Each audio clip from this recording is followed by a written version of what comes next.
ত্রুটি খুঁজে পাওয়া গেছে বলেই সিবিআই অধিকর্তা থেকে আরম্ভ করে পশ্চিমবাংলায় অনেক সিবিআইকে ট্রান্সফার করা হয়েছে।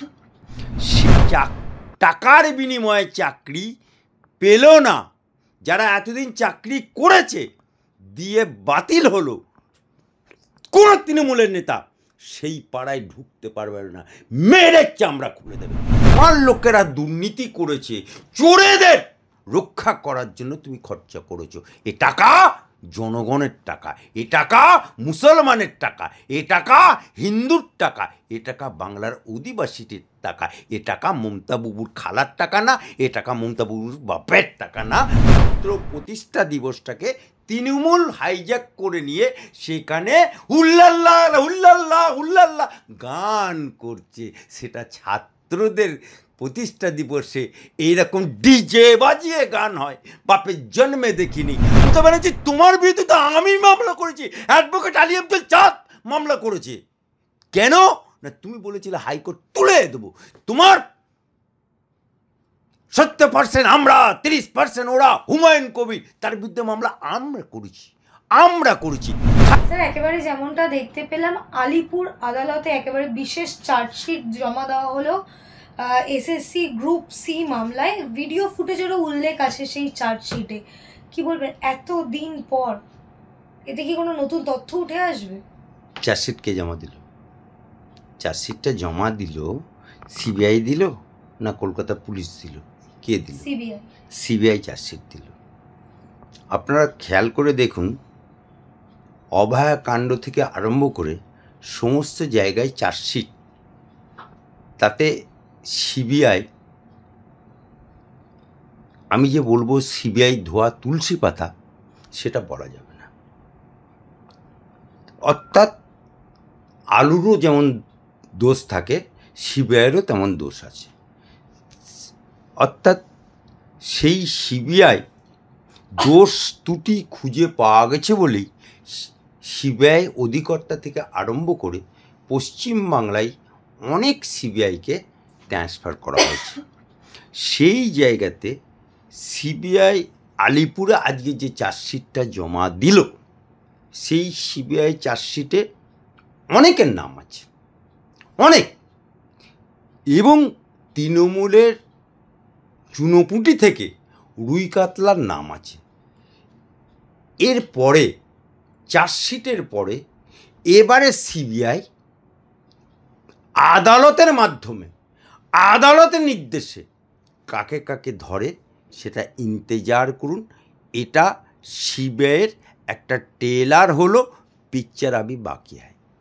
স্যার একেবারে যে সেগ্রিগেটেড লিস্ট অর্থাৎ টেন্টেড যে তালিকা, সেই তালিকা এত বছর ধরে এসএসসির পক্ষ থেকে দেওয়া হয়নি, হঠাৎ সুপ্রিম কোর্টের ধমক খেয়েই বলা যেতে পারে অতি তৎপরতা সহ 7 দিন সময় চাওয়ার পরও অতি তৎপরতা সহ কালকেই একেবারে সেই তালিকা প্রকাশিত হবে, এসএসসির পক্ষ থেকে জানানো হয়েছে। দেখুন, এক পো দুধে 7 পো পানি, তবু এসএসসির টানাটানি। অর্থাৎ দুধ হচ্ছে 1 পো, তাতে এত পানি মেরেছে যে 1 পো দুধে 7 পো পানি হয়ে গেছে। তার মানে অরিজিনাল যারা পাশ করেছে মেধার ভিত্তিতে, সেটাকে সুপারসিড করে আজকে সেখানে এত পানি মেরেছে। অর্থাৎ টাকার বিনিময়ে এত চাকরি হয়েছে যে আমার হাইকোর্টে যখন আদালত রায় দিল তখন এরা আলাদা করতে পারল না। সুপ্রিম কোর্টে বারবার প্রমাণ হল, তাতেও দিতে পারল না। যখন কল্যাণ ব্যানার্জি, আমার হাইকোর্টের উকিল, শ্রীরামপুরের সাংসদ, সে নাক্ষত দিয়ে প্রয়োজন হলে মানে পারলে বিচারপতির পায়ে ধরে, ওই তো আবার সংসদে, সুতরাং ওর পায়ে ধরার অভ্যাস আছে, আবার চুকিট খেলার অভ্যাস আছে। সেই এসএসসির হয়ে পায়ে ধরে 7 দিন সময় নিয়েছে। আজকে যদি মুড়ি আর মিছরি আলাদা করে দেখায়, যদি সেখানে ফ্রেশ লিস্ট আর নন ফ্রেশ লিস্ট, খালি জমাটা দিতে দিন, জমাটা দিতে দিন। তারপরে যারা টাকার বিনিময়ে চাকরি পেল না, যারা এতদিন চাকরি করেছে দিয়ে বাতিল হলো, কোনো তৃণমূলের নেতা সেই পাড়ায় ঢুকতে পারবে না, মেরে চামড়া খুলে দেবে, বলে হাই পয়সা দাও, পয়সা ফেকো, তামাশা দেখো। যেমন জীবন কৃষ্ণ বড়ুয়ার একজন চাকরি কর্মরত অবস্থায় তার চাকরি চলে গেছে, ফোনেই বলছে তোর বাপ টাকা দেবে, তুই তো কোন ছাড়, কিন্তু তার আগেই সে জেলে চলে গেল। কিন্তু এই যে লিস্ট তারা এত তৎপরতা সহ 7 দিন সময় যাওয়ার পরও আগামীকাল প্রকাশ করবে, এই লিস্ট আগে দিলে কি তাহলে যারা যোগ্য, যারা দুর্নীতিগ্রস্ত নয়, তাদের চাকরিটা তো বেঁচে যেত কোথাও না কোথাও? দেখুন, উড়িয়া ভাষায় একটা কথা আছে, মরব খানা কাটা কায় মরব, কলা কৌশল করে মরব।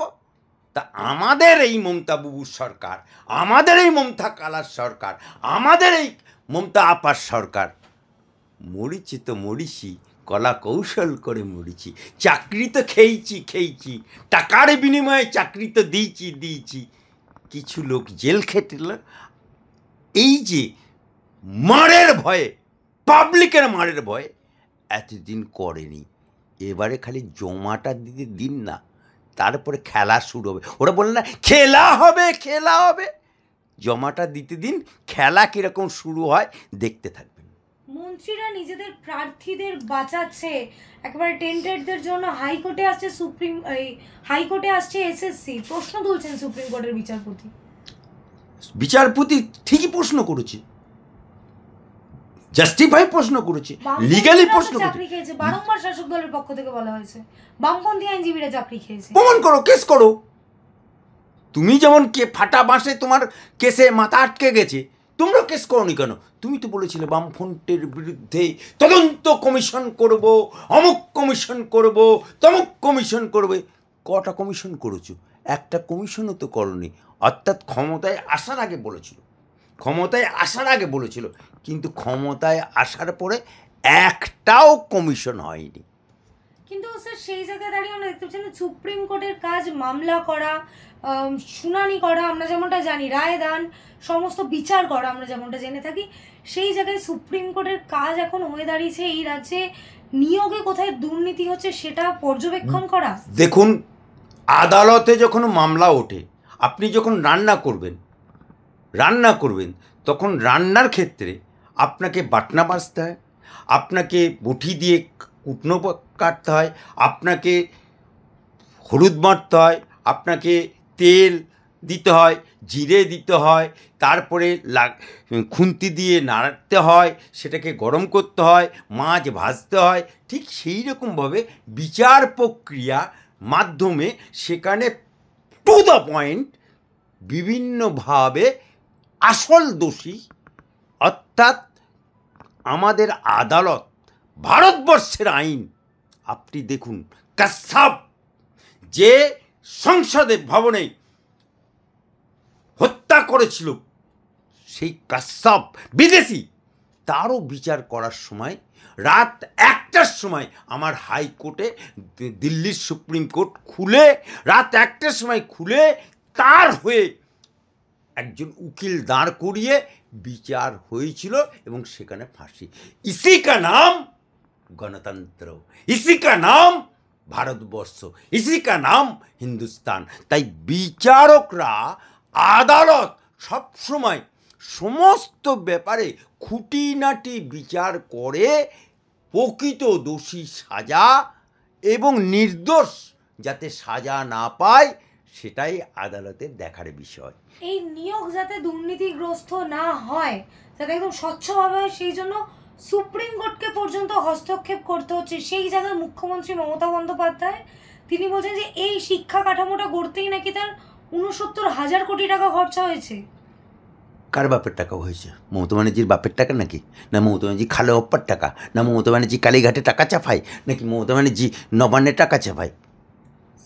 তুমি যে সুপ্রিম কোর্টে কোটি কোটি টাকা খরচা করেছো মামলা করে শুধু বাধা দেবার জন্য, যেমন ডিএকে বাধা দেবার জন্য বারবার সুপ্রিম কোর্টে বাধা দিচ্ছ। এক্ষেত্রেও তোমার লোকেরা দুর্নীতি করেছে, চোরেদের রক্ষা করার জন্য তুমি খরচা করেছো। এ টাকা জনগণের টাকা, এ টাকা মুসলমানের টাকা, এ টাকা হিন্দুর টাকা, এ টাকা বাংলার অধিবাসীদের টাকা, এ টাকা মমতা বাবুর খালার টাকা না, এ টাকা মমতা বাবুর বাপের টাকা না। তাই জনগণের টাকা নিয়ে তুমি মস্তক করেছো। স্যার একেবারে শেষ প্রশ্ন, আমরা গতকাল একেবারে যে ছাত্র পরিষদ, তৃণমূল ছাত্র পরিষদের বছর পূর্তি হিসেবে যে চিত্র দেখতে পেলাম, সেখান থেকে মুখ্যমন্ত্রী বলছেন যে জয়েন্টের রেজাল্ট বলুন কিংবা ওবিসি সংক্রান্ত মামলার জন্য যে কলেজে ভর্তি প্রক্রিয়া বন্ধ, সেই সব কিছুই নাকি রাজ্যের কোনো দোষ নেই, আইনজীবীরা মামলা করেছেন বলছে, অভিষেক ব্যানার্জিও বলেছেন, মমতা ব্যানার্জিও বলেছেন। সেই ছাত্র পরিষদের বছর পূর্তি, সেখানে কোনো ছাত্র ছিল? দেখুন, প্রথম কথা হচ্ছে 28শে আগস্ট সেই ছাত্র পরিষদের প্রতিষ্ঠা দিবস, সেটা কংগ্রেসের ছাত্র পরিষদের প্রতিষ্ঠা দিবস। তৃণমূলের কোনো ছাত্র পরিষদ দিবস নেই, ইতিহাসে নেই। কিন্তু এরা কংগ্রেসের ছাত্র পরিষদের প্রতিষ্ঠা দিবস 28শে আগস্ট সেইটাকে হাইজ্যাক করে, যেমন তৃণমূল কংগ্রেস নামটা জুড়ে হাইজ্যাক করে তৃণমূল কংগ্রেস করেছে, ঠিক একইভাবে কংগ্রেসের ছাত্র পরিষদ প্রতিষ্ঠা দিবসকে হাইজ্যাক করে। আপনি কোকিল দেখেছেন? কোকিল দেখবেন কোনো সময়ের জন্য নিজের বাসা বাঁধতে পারে না, এবং সে ডিম পাড়ে কাকের বাসায়। কারণ কোকিল ডিম পেড়ে আসে কাকের বাসায়, আর কাক সেই কোকিলটাকে, সেই কোকিলের বাচ্চাটাকে কালো হয় মানুষ করতে থাকে। পরবর্তীকালে যখন কোকিলটা নিজের রূপ ধরতে পারে, বড় হয়, তখন সে কুহু কুহু করে আসল রূপ ধরে, তখন কাক তাকে ঠোকরাতে থাকে। ঠিক একই কায়দায় কংগ্রেসের ছাত্র প্রতিষ্ঠা দিবসটাকে তৃণমূল হাইজ্যাক করে নিয়ে সেখানে হুল্লাল্লাহ হুল্লাল্লাহ হুল্লাল্লাহ গান করছে। সেটা ছাত্রদের প্রতিষ্ঠা দিবসে এইরকম ডিজে বাজিয়ে গান হয়, বাপের জন্মে দেখিনি। আর সেখানে মমতা বাবু, মমতা খালা, মমতা আপা সেই তৃণমূলের ছাত্র প্রতিষ্ঠা দিবস হিসেবে যে ব্ল্যাকমেল করছে, যেটা স্টিকার এঁটে দিয়েছে, সেখানে বড় বড় ভাষণ দিচ্ছে, অর্থাৎ চোরের মায়ের বড় গলা। আইনজীবীরা মামলা করছেন কেন? এত জয়েন্টের পরীক্ষা মামলা দোষ করছে কেন? আরে মমতা ব্যানার্জি, তোমার বিরুদ্ধে তো আমি মামলা করেছি, অ্যাডভোকেট আলী আব্দুল চাঁদ মামলা করেছে। কেন না, তুমি বলেছিলে হাইকোর্ট তুলে দেবো। তোমার 70% আমরা, 30% ওরা, হুমায়ুন কবির, তার বিরুদ্ধে মামলা আমরা করেছি। ঘাটাল মাস্টার প্ল্যান মামলা আমরা করেছি। তুমি করবে দোষ, আর আমরা মামলা করলে সেটা দোষের হবে না। তুমি চুরি বন্ধ করো, তোমার লোকেরা চুরি বন্ধ করুক, তোমার লোকেরা নিয়োগে দুর্নীতি বন্ধ করুক। অর্থাৎ তুমি খাদ্যে চুরি করবে, তুমি বালি চুরি করবে, তুমি ইট চুরি করবে, তুমি শিক্ষা চুরি করবে, সবইতেই ফেলো করি মাকো তেল তুমি কি আমার পর বলে তুমি ঘুটে কৌনের বেটারা মক্কা দেখবে, আর আমরা ছেড়ে দেবো নাকি?